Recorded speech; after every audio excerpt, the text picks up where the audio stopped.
Illyra had lived at St. Agnes's orphanage in the small village of Millbrook for as long as she could remember. She was 17 now, tall and quiet, with pale gray eyes that made people look twice, then look away. The other children had long since stopped asking about her past. There was nothing to tell, or so everyone believed.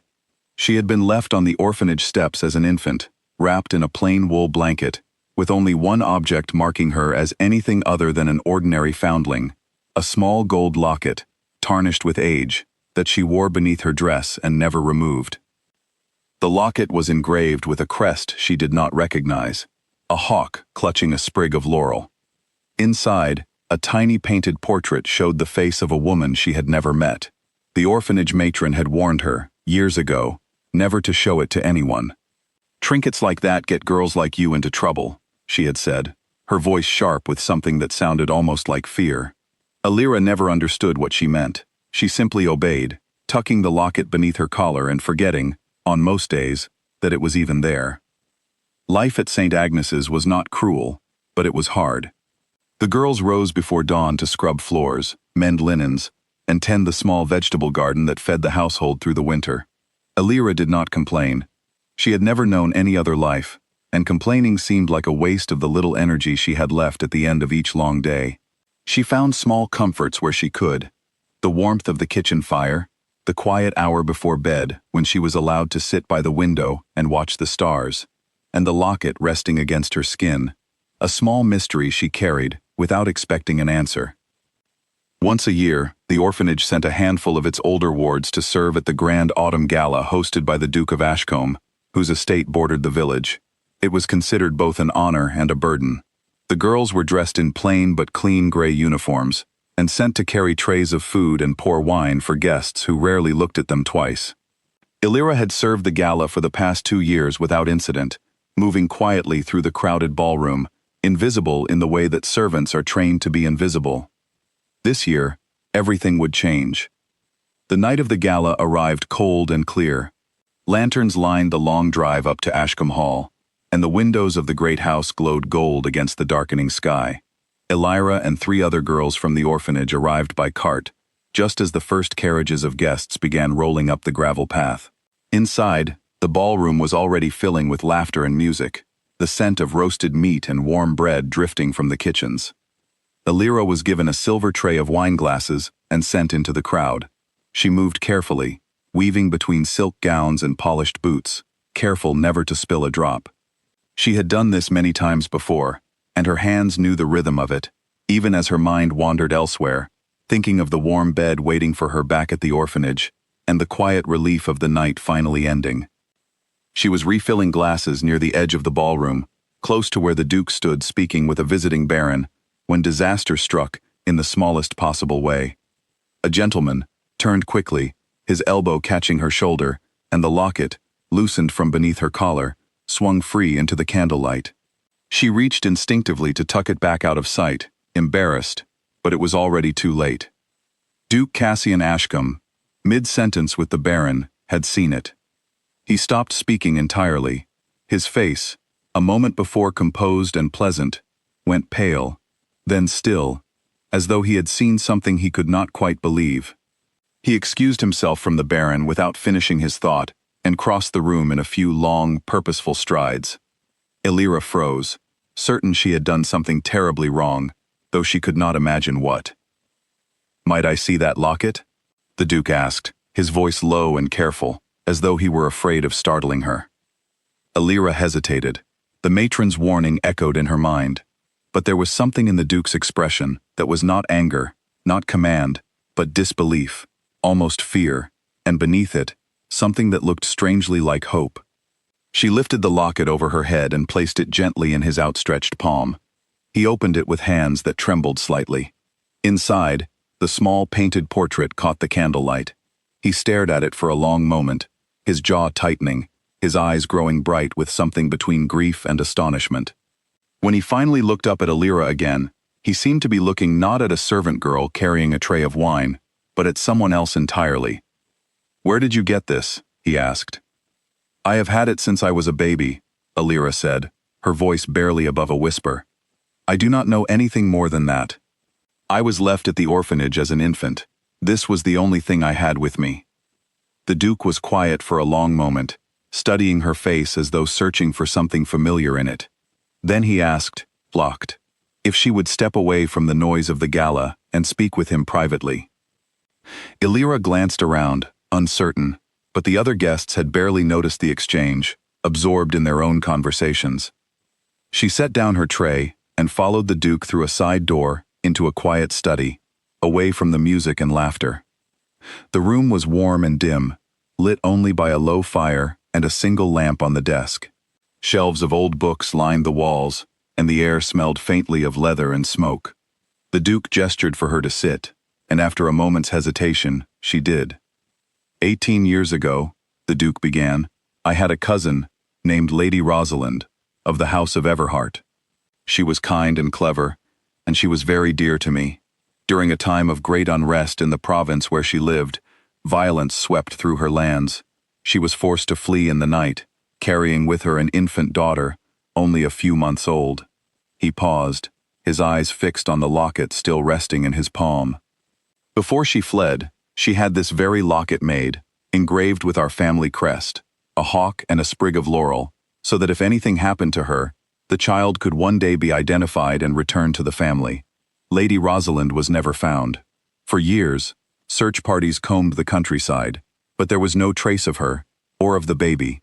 Eventually, we were forced to accept that both of them had likely perished in the chaos. He looked up at Illyra, his eyes searching hers. The woman in this portrait is Lady Rosalind, my cousin. Your face, when I saw it in the candlelight tonight, reminded me so strongly of her that for a moment, I thought I was seeing a ghost. Illyra sat very still, her heart pounding. It seemed impossible, the kind of story told in old books, not something that could actually happen to a girl who had spent her life scrubbing floors and carrying trays. And yet the Duke's reaction had been too immediate, too raw, to be anything but genuine. She thought of the matron's warning, spoken so many years ago, and wondered for the first time if there had been more truth behind those words than she had ever imagined. I do not know what to say, Illyra admitted. I have no memory of any of this. I only know the orphanage. I know nothing of my mother, or of any family beyond it. The Duke nodded slowly, understanding. Then let us find out together, he said. There is a way to know for certain. It will take a little time, and I ask for your patience, but I believe we owe it to both of us to learn the truth.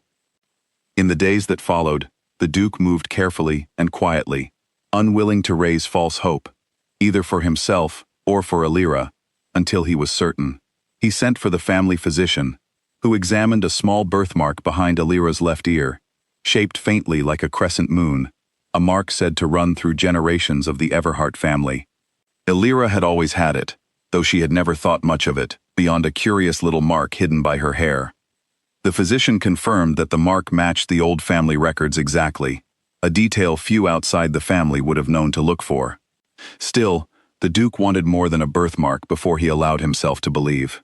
He sent word to an elderly steward named Aldrich, who had once served in Lady Rosalind's household before her disappearance, and now lived a quiet retirement in a village 2 days' ride from Ashcombe. Aldrich was brought to the estate under gentle explanation, told only that a young woman had been found who might be connected to the Everhart family. When he was led into the drawing room and saw Illyra standing near the window, he stopped in the doorway and wept. It was not, he explained through his tears, that she looked exactly like Lady Rosalind, though there was a resemblance in the shape of her eyes and the line of her jaw. It was the way she stood, quiet and composed, with her chin lifted slightly, exactly as her mother used to stand when she was thinking deeply about something. It was a small thing, the kind of detail that could not be faked or coincidental, and it broke through whatever doubt remained in the old steward's heart. Letters were sent to distant relatives, records were searched in the county archive, and slowly, carefully, the pieces came together.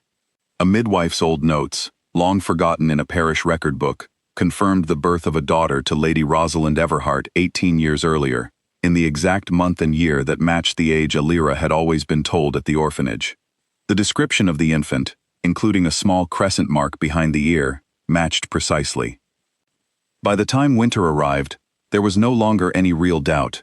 Illyra, The quiet orphan girl who had spent her whole life believing she belonged to no one was in truth Lady Alira of the House of Everhart, the long-lost daughter of Lady Rosalind, and heir to a lineage that had nearly been lost to history during the uprising so many years before.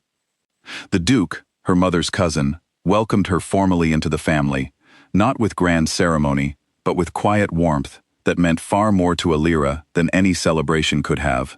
He arranged for her to be properly educated in the ways of the family she had never known, patient with her questions, gentle with her uncertainty, never once making her feel as though she needed to become someone else entirely.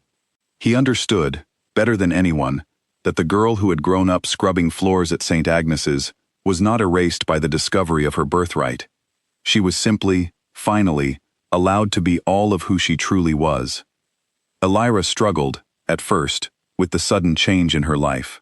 The rooms at Ashcombe Hall were larger and quieter than anything she had known, and she often found herself missing the noisy, familiar warmth of the orphanage, even as she grew to understand the strange new world she now belonged to. She kept, throughout it all, a habit of rising early, a quiet reminder of the discipline her old life had taught her, one that never quite left her, even after the hardship of it had. She did not forget where she came from.